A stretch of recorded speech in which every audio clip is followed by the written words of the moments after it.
Hello दोस्तों, नमस्कार। कैसे हो आप? मेरा नाम है कौशिक और आप देख रहे हैं कौशिक का आइडिया यूट्यूब चैनल को। दोस्तों, इस वीडियो में मैं आपको जानकारी दूंगा कक्षा 7वीं के गणित विषय के बारे में, तो इस वीडियो को शुरू से लेकर आखिरी तक देखते रहिए।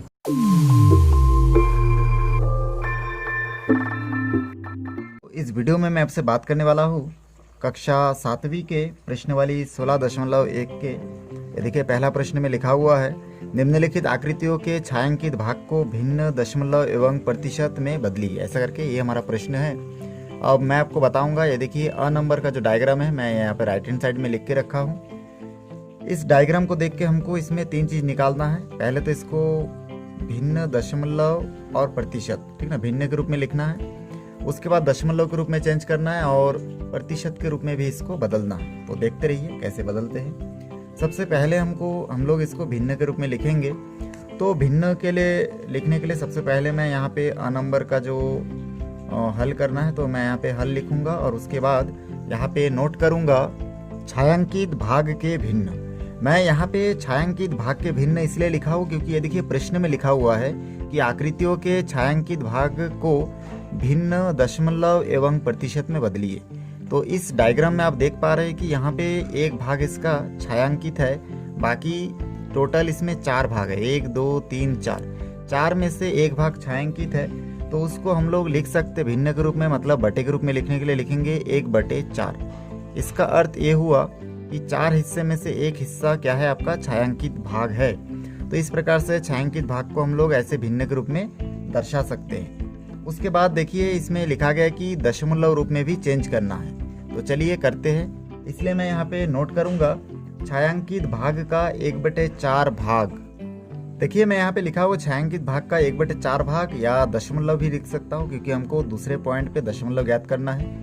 तो ये जो हम लोग भिन्न संख्या के रूप में परिवर्तन किए हैं, इसी को हम लोग दशमलव के रूप में चेंज करेंगे। तो देखिए, इसके लिए मैं क्या करूँगा, यहाँ पे सबसे पहले तो यहाँ पे नोट करूँगा 1/4, और 1/4 को अगर मैं इसको अगर 1 को अगर 4 से भाग दूँ तो देखिए हमको यहाँ पे प्राप्त होगा 0.25।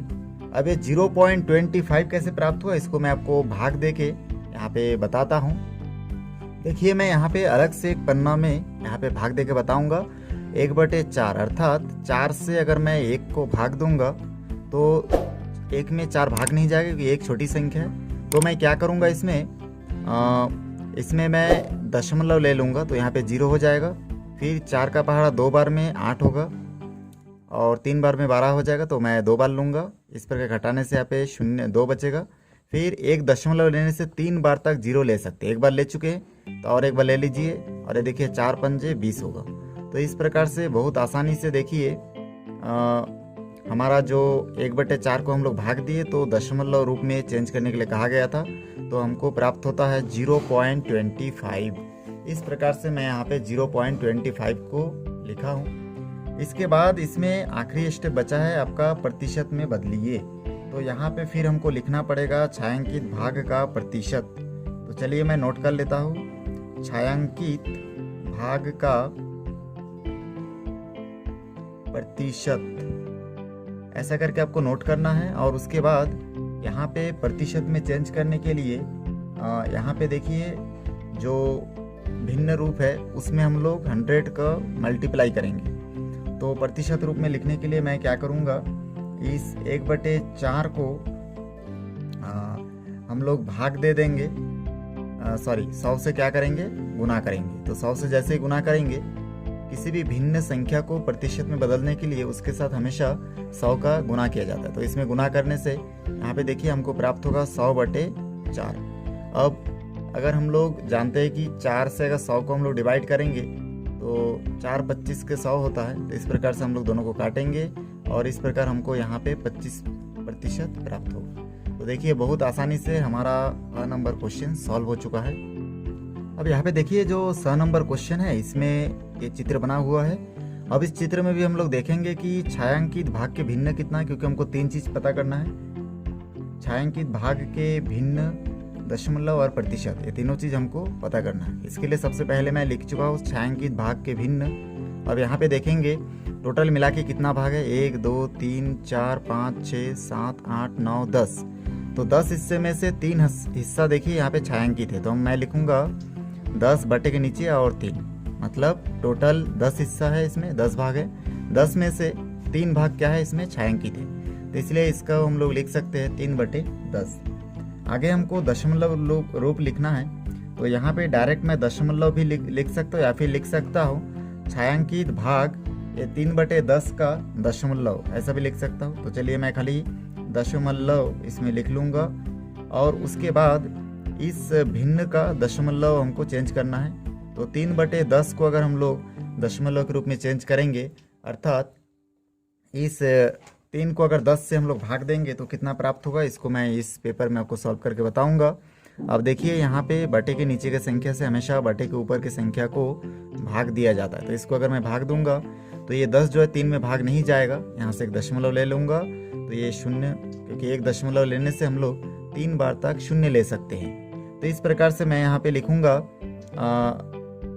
0 लिख दूंगा। उसके बाद देखिए 10 3 बार में 30 होगा, और यहाँ पे हमको क्या प्राप्त हो रहा है, देखिए शेषफल 0 प्राप्त हो रहा है, अर्थात यहाँ पे हम लोग भागफल को 0.03 लिख सकते हैं, क्योंकि किसी भी दशमलव के सामने कुछ भी नहीं है, मतलब हमेशा 0 रहता है। तो इस प्रकार से यहाँ पे हम लोग क्या लिख सकते हैं, इसमें 0.3 लिख सकते हैं, क्योंकि हमको यहाँ पे खाली 0.3 प्राप्त हुआ है, और इस दशमलव के आगे कुछ नहीं, मतलब क्या है 0 है। तो इस प्रकार से हम लोग यहाँ पे नोट कर देंगे 0.3। तो ये हमको दशमलव रूप मिल चुका है। अब हमको छायांकित भाग का प्रतिशत निकालना है, तो हम लोग इसमें नोट कर देंगे छायांकित भाग का प्रतिशत, और उसके बाद देखिए यहाँ पे बराबर के बाद हम लोग इस भिन्न को प्रतिशत में चेंज करने के लिए 3/10 को पहले लिखेंगे। और इससे पहले प्रश्न में मैं आपको बता चुका हूँ, किसी भी भिन्न संख्या अर्थात परिमेय संख्या अर्थात बटे वाला संख्या को प्रतिशत में चेंज करने के लिए उसके साथ हमेशा 100 को गुना किया जाता है। तो 100 को जैसे मैं गुना कर दूंगा तो यहाँ से देखिए ये नीचे का 10 और ये 100 कटेगा, मतलब यहाँ पे 0 कट जाएगा। तो यहाँ पे खाली आपका ऊपर 3 और 10 बचा, और नीचे कुछ नहीं, मतलब 1 बचा है, तो उसको हम लोग नहीं लिखेंगे। तो इस प्रकार से 3 10 के 30% हमको प्राप्त होगा। तो ये देखिए बहुत आसानी से हम लोगों को भिन्न, दशमलव और प्रतिशत तीनों चीज प्राप्त हो चुका है। इसमें जो बाकी 3-4 क्वेश्चन है उसको आप अपने लेवल पे इन 2 प्रश्नों को समझ के आप सॉल्व कर सकते हैं। तो इसके बाद चलिए मैं तीसरा नंबर आपको बताता हूँ। अब देखिए इसमें जो प्रश्न नंबर 3 है, इसमें लिखा हुआ है कि निम्नलिखित चित्रों के 100% भाग को छायांकित कीजिए और भिन्न रूप में व्यक्त कीजिए। तो यहाँ पे आप चित्र देख रहे होंगे। तो देखिए सबसे पहले मैं इन चित्रों को छायांकित कर देता हूँ। तो इस प्रकार से हम लोग इसको छायांकित कर देता हूँ पहले। तो देखिए मैं इन दोनों चित्रों को छायांकित कर चुका हूँ। अब इसमें इसका हमको बताया गया कि 100 भाग को छायांकित कीजिए, मैं जो मैं कर चुका हूँ। अब भिन्न रूप में व्यक्त करना है, तो मैं यहाँ पे लिख सकता हूँ चित्रों के छायांकित भाग का भिन्न रूप, या फिर डायरेक्ट मैं यहाँ पे लिखूंगा भिन्न रूप। तो पहला चित्र का देखिए भिन्न रूप जो है, ठीक है, दोनों को एक साथ हम लोग लिख सकते हैं। तो देखिए 100%, मतलब ये इसका 100% है, और क्योंकि मैं इसके पूरे हिस्से को छायांकित कर चुका हूँ इसलिए मैं यहाँ पे लिख सकता हूँ ये जो 100%, ठीक है, पूरा भाग को 100% है, 100% में 100 को ही हम लोग 100% को ही छायांकित कर चुके हैं, इसलिए ये 100 में 100 कट जाएगा और हमारा आंसर जो है ये 1 आएगा। तो बहुत आसान है, इस प्रकार से आप लिख सकते हैं, 1/1 भी लिख सकते हैं हमारा आंसर, ठीक है। तो इस प्रकार से ये हमारा उत्तर होगा। चलिए इसके बाद चौथा नंबर प्रश्न देख लेते हैं। यहाँ पे देखिए चौथा नंबर जो प्रश्न है इसमें लिखा हुआ है कि निम्नलिखित चित्रों के 50% भाग को छायांकित कीजिए और भिन्न रूप में व्यक्त कीजिए। तो सबसे पहले तो जो पत्ती है इसको 50% क्या बोले इन लोग छायांकित करने के लिए, तो इसको चलिए छायांकित कर देते हैं इस प्रकार से। तो यहाँ पे देखिए ये पत्ती खुद 100% है, इसमें से 50% अगर इस प्रकार छायांकित करेंगे तो इसका 50% भाग ऐसा रहेगा जो छायांकित नहीं होगा, ठीक है। इसी प्रकार से देखिए एक इंसान का चित्र बना हुआ है, इसमें भी हम लोग इसको छायांकित कर देंगे 50%, मतलब इस चित्र के आधे भाग को हम लोग क्या कर देंगे, छायांकित कर देंगे इस प्रकार से। तो ये भी इसका 50% एक हिसाब से बोला जा सकता है कि ये आपका छायांकित हो गया है। और ये डायग्राम का भी 50% बोला गया, मतलब इसके बीचों बीच से आप इस प्रकार इसको पार्टीशन करके इसके आधे भाग को इस प्रकार छायांकित कर दीजिए। अगर एग्ज़ाम में इस प्रकार का प्रश्न पूछा जाता है तो आपको पहले तो छायांकित करना है और इस छायांकित भाग को फिर बताया गया कि भिन्न के रूप में इसको व्यक्त कीजिए। तो चलिए तीनों को मैं एक साथ लिख सकता हूँ। यहाँ पे मैं लिखूँगा चित्रों के छायांकित भाग, तो यहाँ पे नोट करूँगा चित्रों के छायांकित भाग। अब यहाँ पे चित्र में छायांकित भाग कितना है वो आप देख के समझ सकते हैं कि ये सब अपने आप में 100% था, उसमें से 50% भाग हम लोग छायांकित कर दिए। तो 100 में 50% भाग को छायांकित कर दिए, यहाँ पे 0 0 कटेगा, यहाँ पे 5/10 बचेगा। फिर 10 को अगर 5 से भाग देंगे तो यहाँ पे 2 बचेगा, जो कि बड़ी संख्या के साइड में लिखेंगे। तो यहाँ पे हमको 1/2 प्राप्त होगा, अर्थात इस चित्र का भिन्न रूप 1/2 होगा। इस प्रकार से देखिए हमारा आंसर हमको आसानी से प्राप्त हो जाता है। देखिए जो प्रश्न नंबर 6 है, इसमें लिखा हुआ है कि निम्नलिखित चित्र के 25% भाग को छायांकित कीजिए और उसे भिन्न रूप में एवं दशमलव रूप में लिखिए। तो सबसे पहले तो ये देखिए इस चित्र जो दिया गया था इस भाग को मैं छायांकित कर चुका था, पहले छायांकित नहीं था। अब इसको छायांकित करने के बाद फिर मैं इसको डायरेक्ट यहाँ पे हल करना शुरू कर देता हूँ। तो यहाँ पे मैं लिखूँगा चित्रों के छायांकित भाग और दूसरा चित्र के दशमलव को रूप में व्यक्त करना है। तो यहाँ पे मैं पहले लिख लेता हूँ चित्रों के छायांकित भाग। तो यहाँ पे लिखूँगा चित्र के छायांकित भाग बराबर, ये देखिए 100% में से 25% को छायांकित करने के लिए कहा गया है। तो यहाँ पे मैं लिख सकता हूँ 100 और ऊपर लिख सकता हूँ 25, मतलब 100% में से 25% छायांकित है। अब 100 को 25 से मैं भाग दूंगा तो 1/4 बचेगा।